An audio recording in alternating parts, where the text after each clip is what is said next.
Amém. Isaías capítulo 3, versos 8 a 11. Vamos fazer a leitura desse texto e meditar sobre ele nesta manhã. Diz assim: Jerusalém está em ruínas e o povo de Judá está caído. Suas palavras e suas ações são contra o Senhor, desafiando a sua presença gloriosa. O jeito como olham testifica contra eles. Eles mostram seu pecado como Sodoma, sem nada esconder. Ai deles, pois trouxeram desgraça sobre si mesmos. Digam aos justos que tudo lhes irá bem, pois comerão do fruto de suas ações. Mas, ai dos ímpios, tudo lhes irá mal. Terão a retribuição pelo que fizeram as suas mãos. Senhor, obrigado pela leitura da Tua palavra. Nos abençoa graciosamente nessa manhã. Usa minha vida, me coloca em Tuas mãos. Sejamos edificados na Tua palavra, na Tua presença, em nome de Jesus. Que a igreja do Senhor diga amém. Pode se assentar, tome o seu lugar. Obrigado, Ricardo.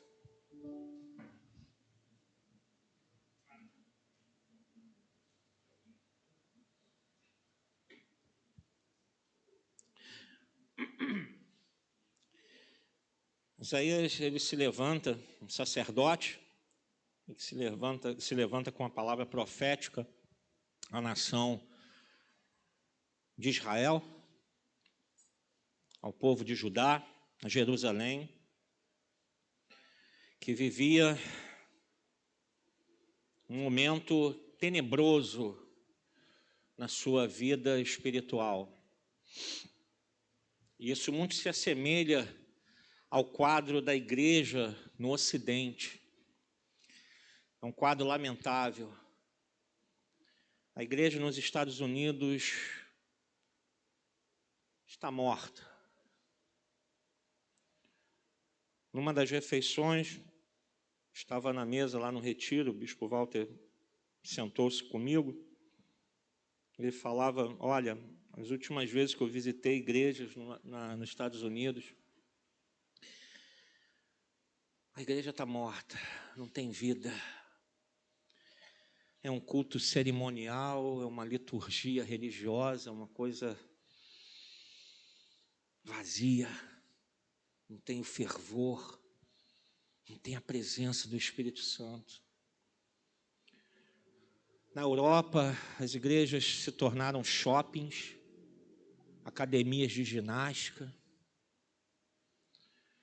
Um quadro lamentável em que a igreja deixou o Espírito Santo de lado para viver uma religiosidade. A igreja está definhando. A igreja, como noiva de Cristo, está em ruínas, porque não exerce mais o seu papel na sociedade, numa cidade, num estado, numa nação, de ser sal e luz. A igreja se misturou com o mundo, aceitou os valores mundanos para dizer assim: nós somos legais, nós somos bacanas, a gente, precisa ser aceito por vocês. Então a gente faz as mesmas coisas que vocês. A gente pratica as mesmas coisas que vocês. E assim a igreja, quando toma esse rumo, irmãos, a igreja afunda. Porque a igreja de Cristo, que somos nós, amém? Temos o papel de ser na sociedade algo diferente desse mundo. De mostrar para a sociedade: olha, peraí, isso aí é morte. Nós estamos seguindo um caminho de vida.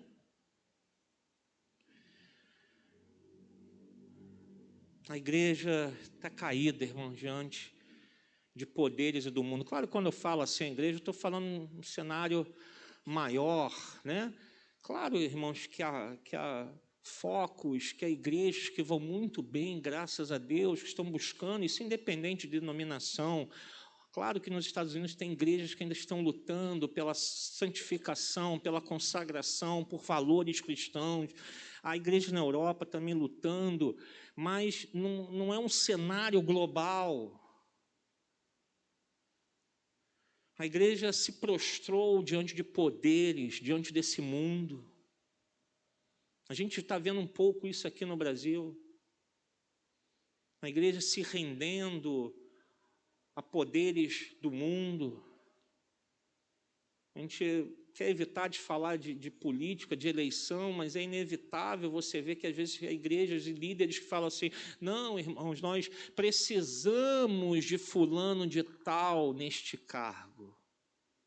Irmãos, a igreja não precisa de homens, a igreja precisa do Espírito Santo e do poder de Deus.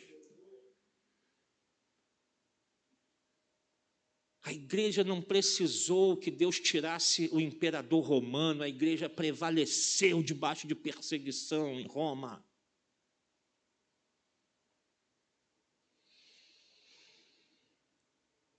E assim como Jerusalém, aqui de Jerusalém está em ruínas, o povo de Judá está caído, suas palavras, suas ações são contra o Senhor, desafiando a sua presença.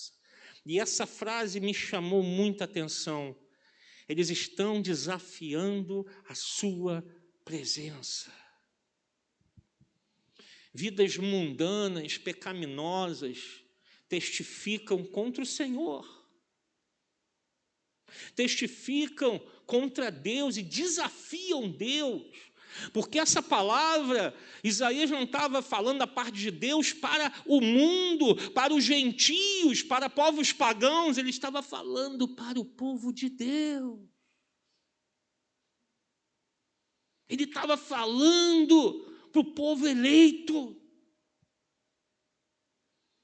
que estava vivendo uma vida totalmente fora, suas palavras, suas ações são contra o Senhor. Irmãos, nós precisamos rever as nossas vidas todos os dias. Todos os dias. Precisamos nos converter. Quem precisa de conversão, diga amém. Amém. Eu preciso me converter. Nós precisamos rever as nossas palavras, as nossas ações. Parar de viver um evangelho, de só vir assistir um culto e ir para casa e viver a nossa vidinha normal. Eu vou para o meu trabalho, faço as minhas coisas em casa, vou passear no shopping, levo os filhos para a escola e está tudo bem. Não está tudo bem, irmãos. Ou a gente acorda para essa realidade de que a gente chegou a um ponto que a igreja precisa se posicionar, parar de viver uma vida mundana, parar de assistir tudo que o mundo assiste. Qual tipo de filme você assiste? Você olha lá a classificação do filme? O seu canal lá de streaming, você põe lá, opa, não, só assiste o filme, o meu é de 14 para baixo. E mesmo assim, de 14 ainda vou olhar o enredo, dou uma lida, né? E às vezes começa a assistir, começou o rumo da prosa e para outro canto, opa, não serve para mim. É comédia. Irmãos, não podemos assistir filme de comédia. Não dá. Não dá. Porque é só imoralidade. Tem que ter piada de duplo sentido, tem que ter piada de cunho sexual. Não dá. Ou a gente muda os nossos valores.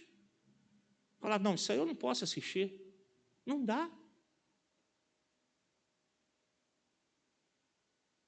Eu tenho dado preferência a assistir documentários. Eu estou assistindo um documentário que eu gosto muito de Segunda Guerra Mundial. Quem gostar pode vir bater papo comigo, que eu adoro. Estou assistindo agora um documentário sobre megaestruturas, né, nazistas, construções. Puxa, como você aprende, como você vê realidades e vê... Pronto. Melhor do que ficar enchendo minha cabeça com lixo, com coisas que não vão trazer nada para mim. Às vezes eu gosto de assistir também Vida Selvagem. Ah, como eu gosto. Gosto de ver leão destroçando zebra. É vida selvagem, eu gosto. Ah, como eu vejo. Hábitos dos... Eu adoro leão. Eu não queria ter nenhum bicho, né? Se bem que tem 2 periquitos lá em casa agora, arrumado 2 periquitos. Né? É o Tico e o Teco. Não. Neymar e Marta. Né? Os meninos botaram Neymar e Marta. Se eu quiser, eu queria ter um bicho, queria. Um leão. Mas não dá, né?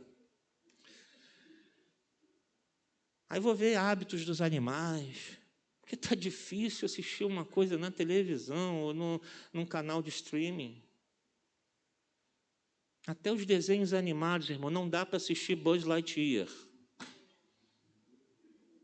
O último filme do Buzz Lightyear tem um beijo gay de 2 mulheres que vivem juntas e se beijam no filme. Como que eu vou assistir uma coisa dessa? Quando eu soube, eu falei, opa, fora da minha lista. Não dá. Estão querendo perverter até a série que eu mais gosto, que é Guerra nas Estrelas. Eu falei, não acredito, querem botar coisa gay lá. Eu falei, eu vou ter que parar de assistir. Se tiver que parar, eu paro. A gente tem que optar. A gente não vai a qualquer festa. A gente não vai a qualquer festa. Que tipo de festa que é? Ah, a festa do pessoal do trabalho. Eu não vou, irmãos, a festas de trabalho. Porque não tem nada para mim lá. Vai ter bebedeira, palavrão, imoralidade, indecência. O que eu vou fazer lá? Para fazer amizades. Eu já tenho amizades no reino de Deus. Eu tenho amizades dentro da minha casa. Minha família é minha amiga. Eu converso com a minha mulher, eu converso com meus filhos. Se você não tem, tem algo errado na tua vida. Você está buscando fora? A gente começa a ter uma mudança de vida, porque senão a gente está testificando contra Deus. Testemunha contra o Senhor. Suas palavras e suas ações são contra o Senhor. Viver uma vida pecaminosa é dizer assim, eu sou crente, mas eu sou contra Deus.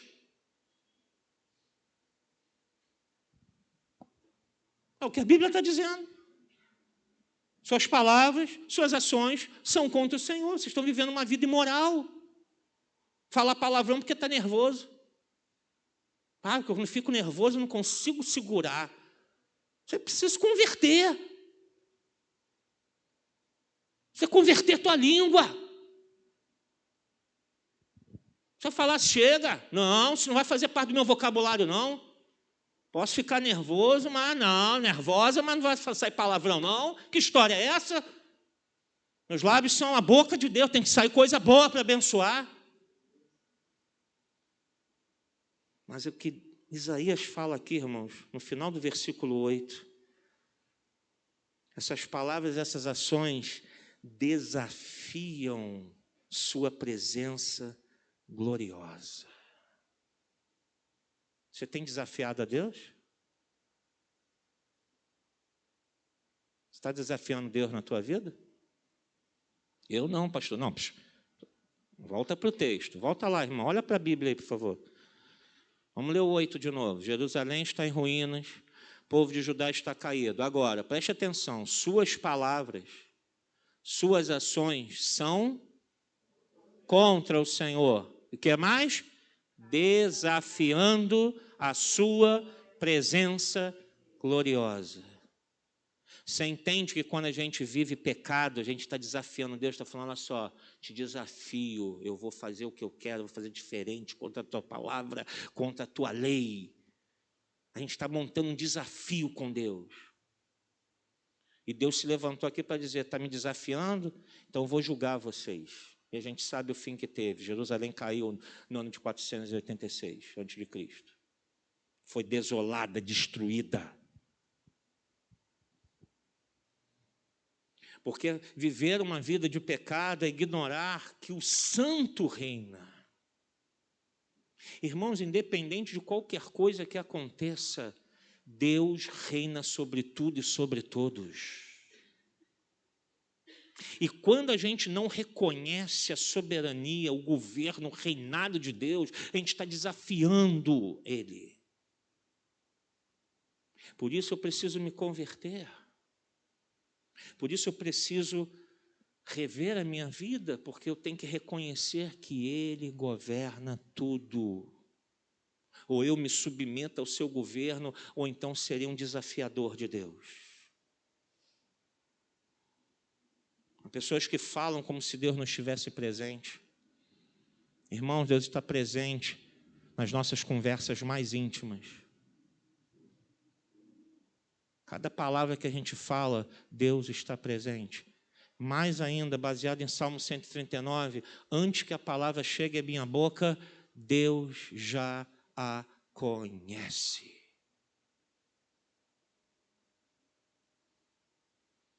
E a gente às vezes fala como se Deus não estivesse presente.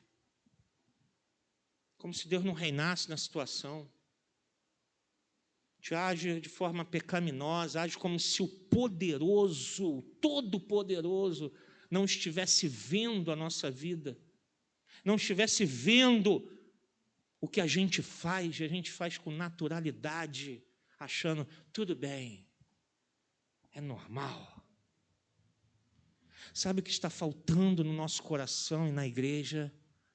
Temor a Deus. Temor.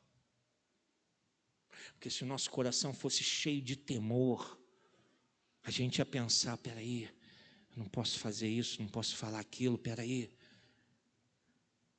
Isso é pecado.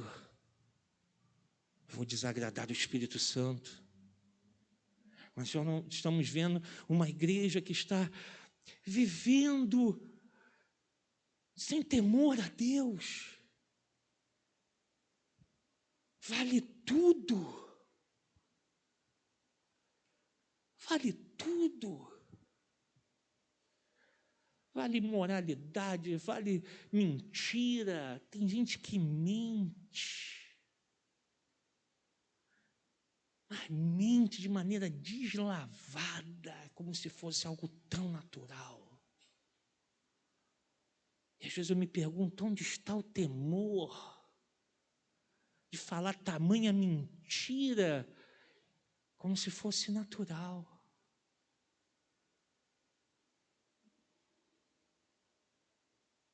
Versículo 9.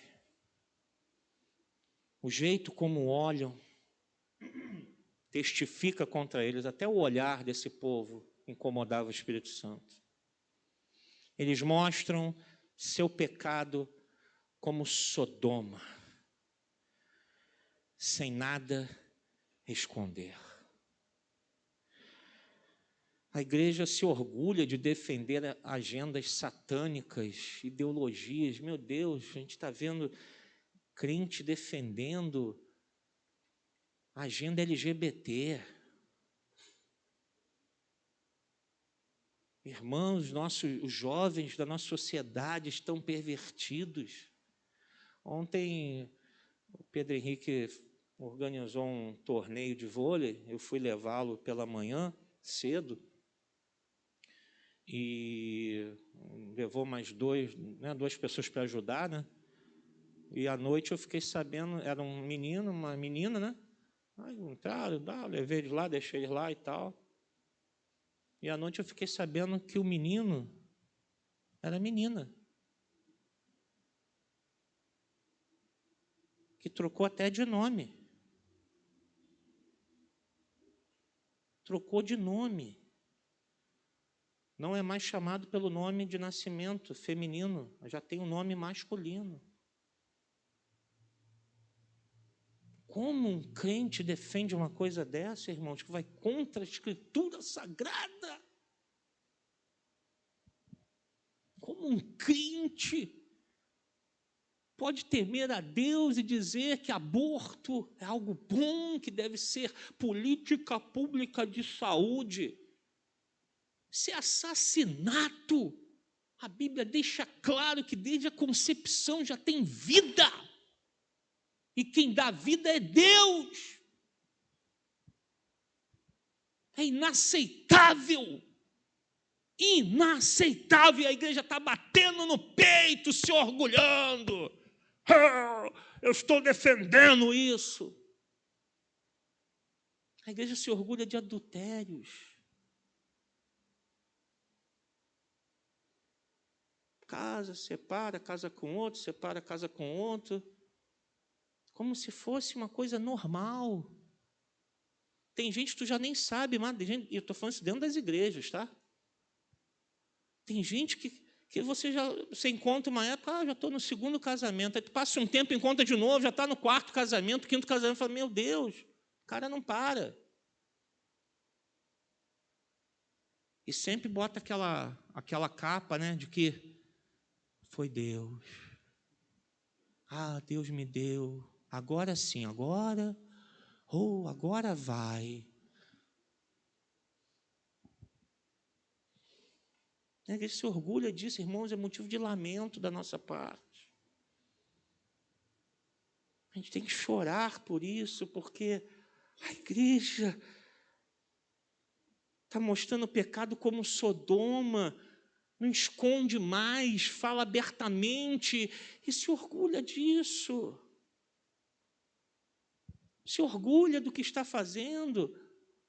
Irmãos, nós já temos pedofilia dentro das igrejas.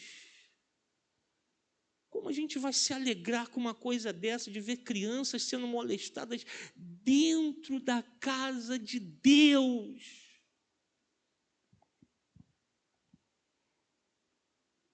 Igrejas que lavam dinheiro, ganância, ostentação. Cada um quer disputar o maior templo, quer disputar o maior evento, cada um quer mostrar mais. Promiscuidade, mentiras, corrupção. Meu Deus, a igreja está mostrando o seu pecado para o mundo e dizendo, somos a igreja. E nos orgulhamos disso. A gente não vê vergonha. Eu sinto vergonha de ouvir essas coisas. Recentemente, uma igreja aí bem conhecida, um escândalo imenso, e todo mundo noticiando, falando, meu Deus, que vergonha. Que independente do nome, é a igreja de Cristo, porque para o mundo não existe Nova Vida, Presbiteriana, Assembleia de Deus, Batista. Para o mundo é tudo os crentes. Estou falando algum absurdo? Não é assim que o mundo vê?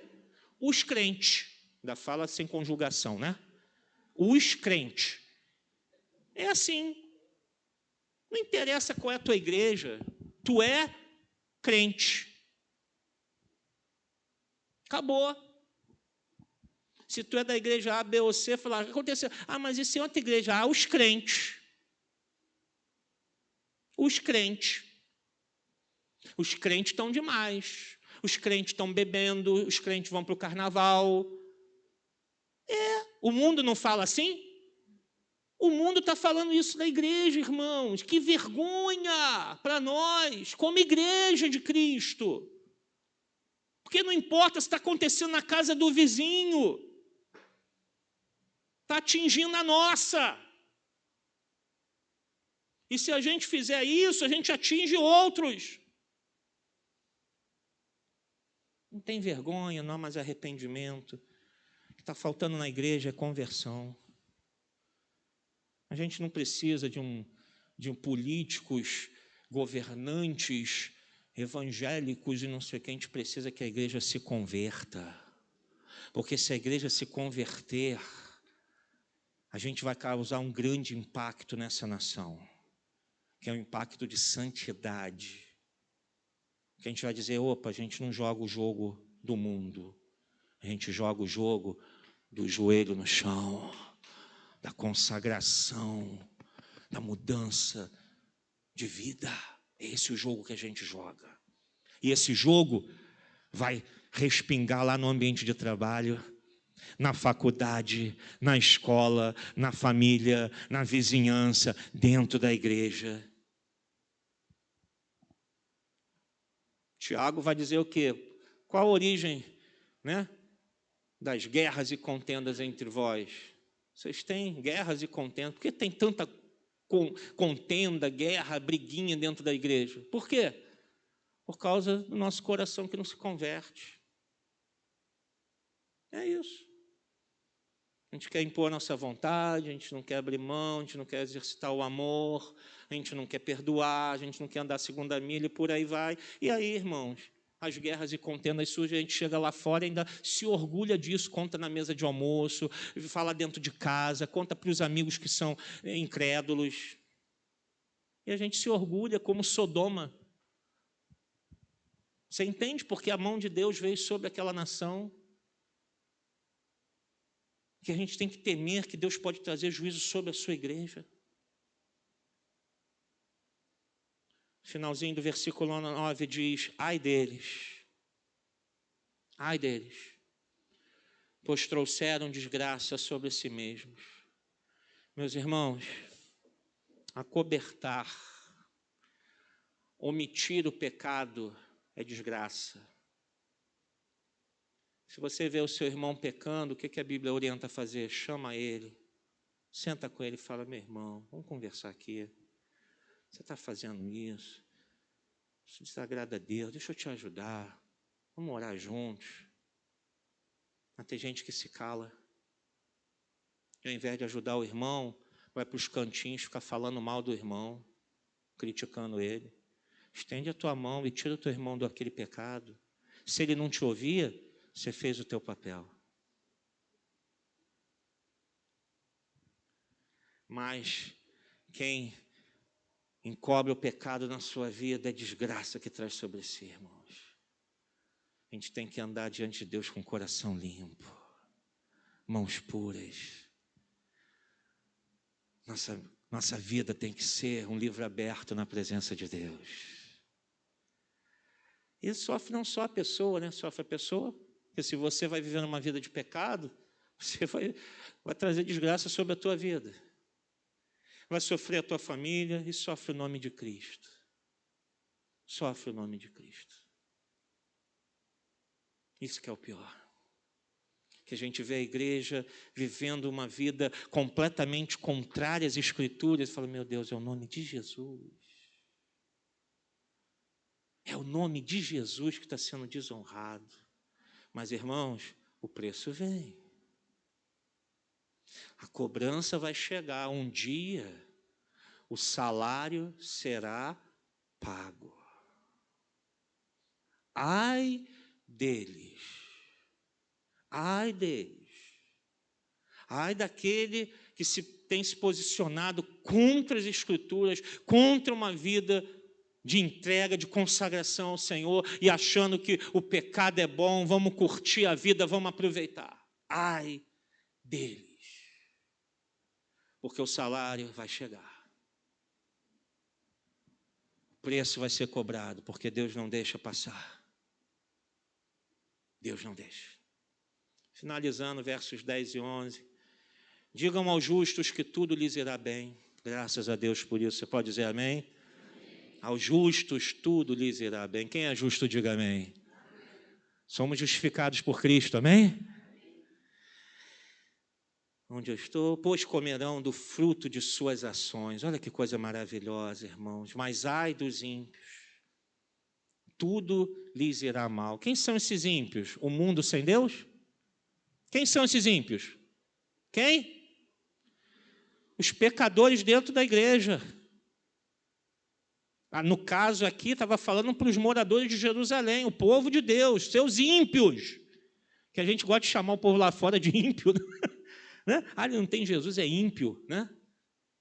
Uma vez o bispo Walter contou que chegou a irmã: pastor, bispo, aqui, né? Trouxe meu marido para conhecer a igreja, aqui, esse aqui é o bispo, ó bispo, mas ele é ímpio, tá, o bispo, prazer, ímpio. Falei: meu Deus, vai apresentar o marido dizendo que ele é ímpio, né? O homem está vindo para a igreja, né? Ele é prazer ímpio, né? Ao invés de falar o nome, não, ele é ímpio, né? Jesus, olha. Mas a mensagem de Isaías é para o povo de Deus. Ele está falando, seus ímpios. Ou seja, vocês têm impiedade dentro de vocês. Pecado, iniquidade na vida de vocês. Estão vivendo uma vida fora dos padrões da palavra. Tudo lhes irá mal. Continuando aqui. Terão a retribuição pelo que fizeram as suas mãos. Meus amados irmãos, o juízo de Deus virá sobre a igreja. Nós não podemos nos enganar. O juízo começa pela igreja. A iniquidade será julgada. Então não abrigue iniquidades em seu coração. Não abrigue impiedade no seu coração. Que os nossos defeitos, os nossos pecados sejam o nosso mau humor, nossa impaciência, talvez, ou coisas da nossa personalidade que precisam mudar. Mas quando a gente abriga a impiedade, a iniquidade no nosso coração, é algo mais sério. É a gente achar o pecado normal e fazer dele uma prática de vida. Você entende a diferença? É a gente dizer assim, não, isso aí é normal. Eu vou mentir, adulterar, me prostituir, viver uma vida, tá bom. Mas domingo eu estou lá, quero levantar minhas mãos, quero levantar, oh Jesus, tu és maravilhoso, Senhor, glória a Deus, até chora na presença de Deus, e chega aqui, entrega o dízimo, pega o cálice e ceia. Onde está o temor a Deus, irmãos? A gente tem que tremer ao entrar por aquelas portas, que nós podemos ser fulminados pelo Senhor. Quem de nós aqui é digno de estar nesse santuário? Quem de nós? Eu nem sequer ouso dizer que há qualquer dignidade na minha vida para eu estar nesse lugar, ou que sequer ser chamado de pastor das ovelhas do Senhor. Eu tremo diante disso. A iniquidade será julgada, irmãos. Pecados serão revelados. Não adianta esconder. Nós servimos a um Deus que vê todas as coisas. Nada fica encoberto aos olhos de Deus. A palavra de Deus, ela é viva, é eficaz, mais cortante do que qualquer espada de 2 gumes, apta para discernir pensamentos e propósitos do coração. Separa alma e espírito, juntas e medulas. Mas louvado seja Deus, porque o salvo será coroado pelo Senhor. Vale a pena sermos fiéis a Deus. Vale a pena você que trabalha por conta própria perder uma venda porque você foi honesto. Vale a pena. Vale a pena. Pastor, perdi um cliente porque ele queria que eu fizesse algo errado. E eu disse que não. Era uma boa oportunidade. Você não perdeu nada. Você ganhou. Pastor, tirei nota ruim. Jonatas, tire nota ruim lá, meu filho. Pague um preço, mas honre a Deus. Não aceite as facilidades lá dentro, Jonatas. Não aceite. Eu vou perder, mas eu vou honrar o meu Deus. Eu sei que você está fazendo o que é certo. Você foi bem ensinado desde pequeno. Mas ainda que tem que pagar, pague. Ah, mas se eu fizer isso aí, eu vou acabar, se eu não fizer, eu vou ser preso. Eu vou pagar, pague. Mas o nome do meu Deus não será desonrado. Que Deus nos abençoe rica e abundantemente. Nós vamos participar da mesa. Mas antes vamos orar em cima desta palavra. Irmãos, ser cristão não é fácil. Ser cristão não é uma brincadeira. Ser cristão não é passar tempo dentro da igreja. Ser cristão é um compromisso fiel com o Senhor. Curva a sua cabeça e feche seus olhos.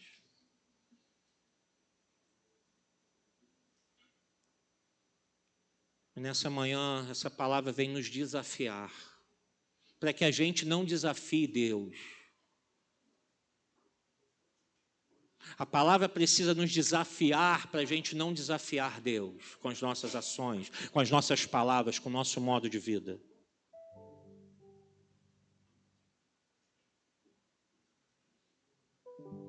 Pense sobre essa palavra agora, curva a sua cabeça, medite sobre isso. Há alguma coisa em você que você precisa dizer: Deus, eu estou desafiando o Senhor, isso precisa sair da minha vida. Fale para Deus, porque não é para mim, não é para a pessoa ao seu lado. Ele é Deus de relacionamento. Poxa, pastor, mas se o senhor soubesse, há coisas graves na minha vida. O amor de Deus cobre multidão de pecados. Deus, Ele tem um amor tão grande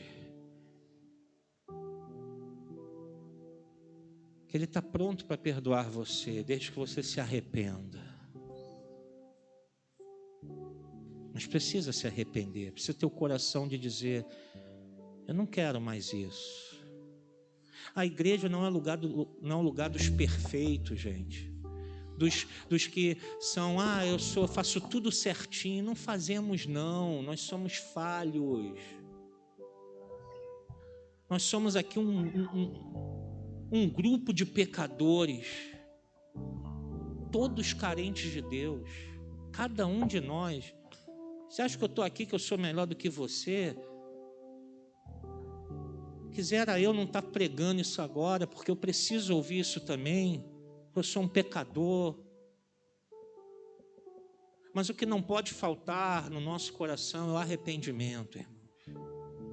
É reconhecer: Senhor, eu pequei, eu errei, mas eu vou abandonar isso e vou passar a viver em santidade na Tua presença. Eu vou viver em consagração na Tua presença.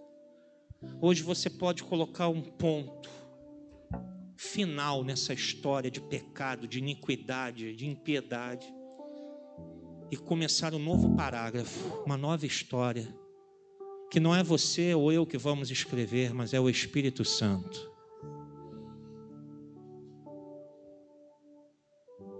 É o Espírito Santo. Senhor, obrigado pela Tua palavra. Nós precisamos, Senhor, do Teu perdão nessa manhã, da Tua misericórdia, da Tua graça. Porque somos uma igreja falha,